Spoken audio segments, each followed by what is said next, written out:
your family, your friends. Everyone is joining us across the country. I'm Mark Johnson, live at the Mirage in Vegas. We've seen a lot here tonight. Daughtry, Scott Weiland, and David Cook.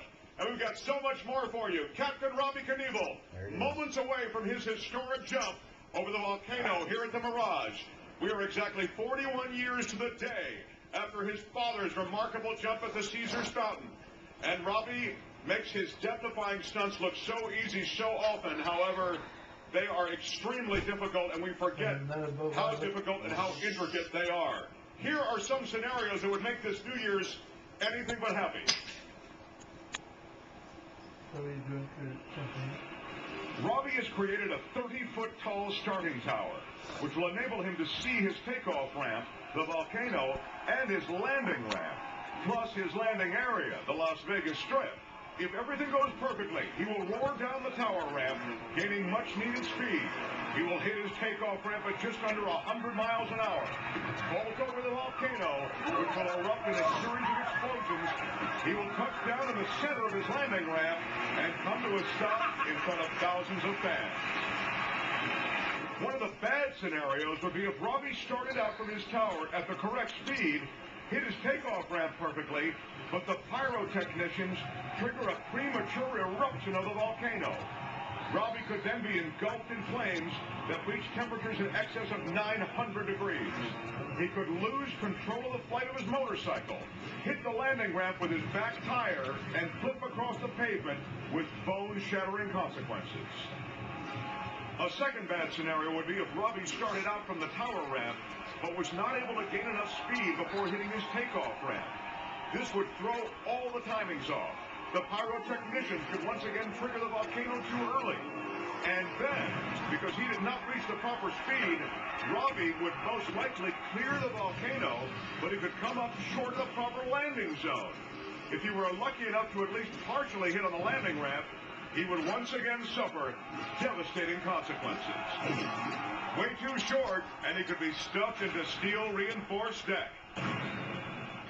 The worst-case scenario is the one that is feared by most daredevils worldwide. Making what appears to be a perfect start, any engine malfunction, or the master link of his chain, or any chain malfunction could signal a true death ride. The reason, this is the area of no return. Once Robbie reaches this area, he must jump. If there is any complication in this zone, he is already committed. There is no stopping or turning back. If any malfunction should occur, he could land inside the volcano. That would sear and destroy his lungs, resulting in an agonizing death.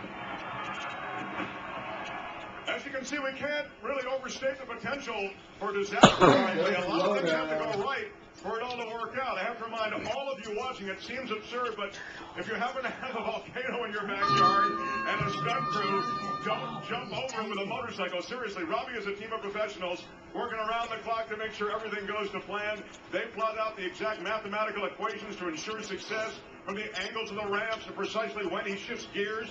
It's all very heady stuff, and even the smallest misstep will spell disaster. So I want to caution you, don't try it where you live. Well, incredibly, with all this planning, I want to mention one piece of information that always... Come on now. ...refuses to put a speedometer Come on now. Do the race. ...for so long that he uses the jump. His instincts and his ears simply to gauge the pitch of the bike. And how fast he just can be going. good. It's a marvel to witness, and you'll see it here in a moment.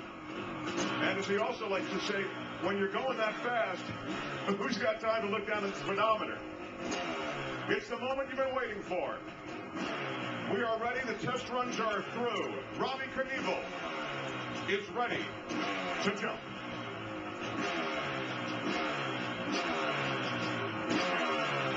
I should also mention, as you watch, the crowd is gathered on the strip.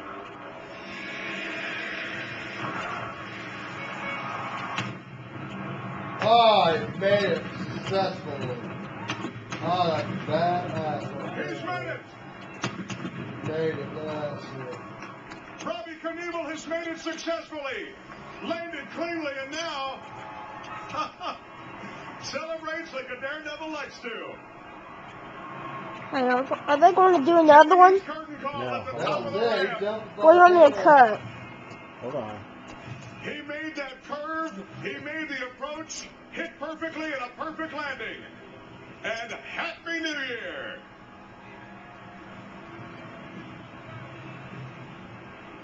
You want me to cut it?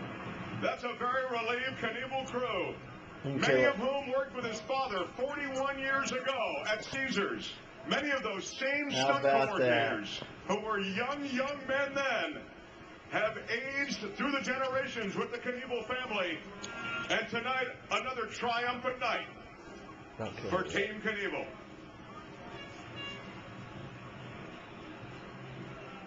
Here's a replay. And watch, he has to get that approach cleanly. It was the toughest part of this entire jump. And as he Oh, yeah. lands That was cleanly bad. rear wheel first, Robbie does make it look easy. Ah, yes. A relieved Knievel family. Spike. I ask you, Spike, as the volcano here, as the mirage goes off, Rode that up is by something Alright, you can kill it. to see an incredible jump. Happy New Year to who, Spike?